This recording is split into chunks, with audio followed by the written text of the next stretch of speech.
শুধুমাত্র শিক্ষিত হলে হবে না, এই শিক্ষালয়ে এসে শুধু সনদ নিলে চলবে না, একটা মানবিক গুণসম্পন্ন মানুষ হতে হবে।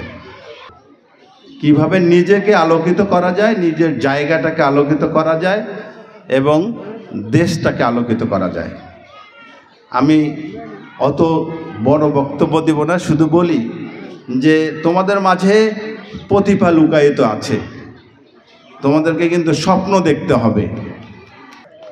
সব সময় বলি যে তোমাদেরকে অর্গানাইজড হতে হবে আর প্রায়োরিটি ফিক্সড করতে হবে, কোনটা কাজ তোমাকে আগে করতে হবে।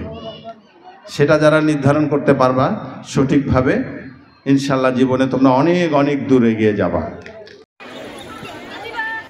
লালমনিরহাটের হাতীবান্ধা শাহ গরিবুল্লাহ মাধ্যমিক বালিকা বিদ্যালয়ে নবীনবরণ অনুষ্ঠান অনুষ্ঠিত হয়েছে। শনিবার এই অনুষ্ঠানে প্রধান অতিথি হিসেবে বক্তব্য রাখেন বিএনপির কেন্দ্রীয় কমিটির সদস্য ও লালমনিরহাট এক হাতীবান্ধা পাটগ্রাম আসনে বিএনপির প্রার্থী ব্যারিস্টার হাসান রাজীব প্রধান। প্রধান শিক্ষক তবিবুর রহমানের সভাপতিত্বে উক্ত অনুষ্ঠানে বিশেষ অতিথি হিসেবে বক্তব্য রাখেন উপজেলা বিএনপির আহ্বায়ক মোশাররফ হোসেন, সদস্য সচিব আফজাল হোসেন, সিনিয়র যুগ্ম আহ্বায়ক রফিকুল ইসলাম, দৈখোয়া আদর্শ কলেজের অধ্যক্ষ মোফাজ্জল হোসেন। ভালো কাজ করো তাহলে ফলাফল কি হবে? ভালো হবে।